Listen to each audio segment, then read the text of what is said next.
During the week of June 6th to June 10th, I parked my car at home and took the bus here in Indianapolis.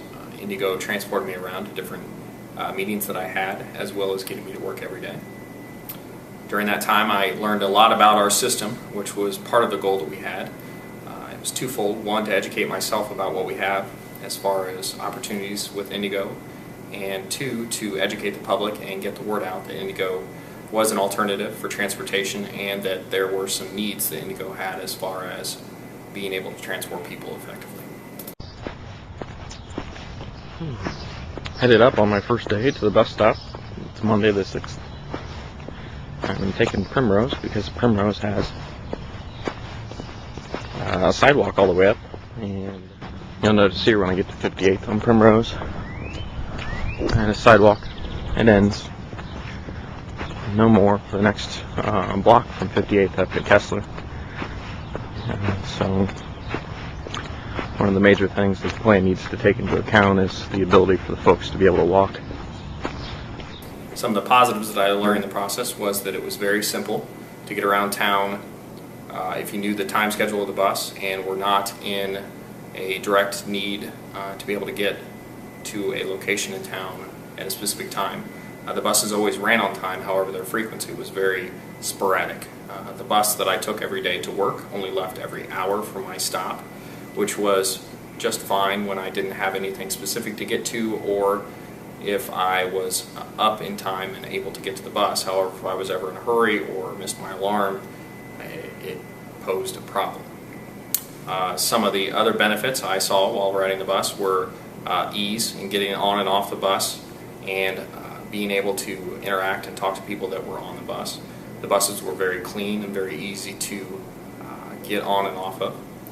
The time that I saved in the transportation from my house to downtown was great.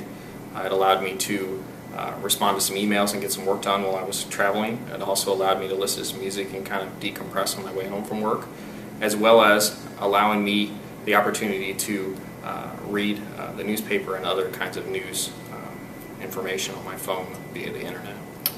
The big downfall, and I just mentioned a few minutes ago, but the big downfall is the frequency that IndyGo has right now.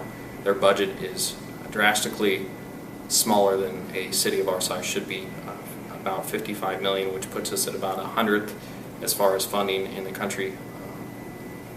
And Indianapolis as a metro area is the 11th largest city right now, and that doesn't seem to be a level of budgeting that is appropriate for our city to be able to move forward.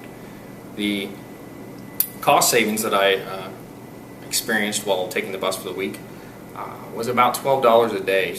Currently, the Chamber of Commerce, along with the CICP, which is the Central Indiana Corporate Partnership, the Central Indiana Community Foundation, and MIBOR, which is the Metropolitan Indianapolis Board of Realtors, are all working together on a transit task force, along with other business leaders in Central Indiana, to finalize a plan as far as the type of system that we want to develop for Central Indiana.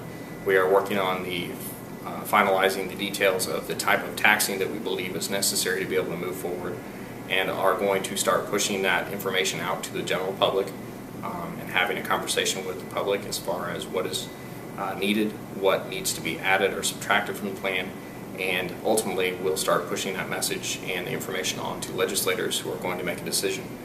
Starting in January, our legislative session starts.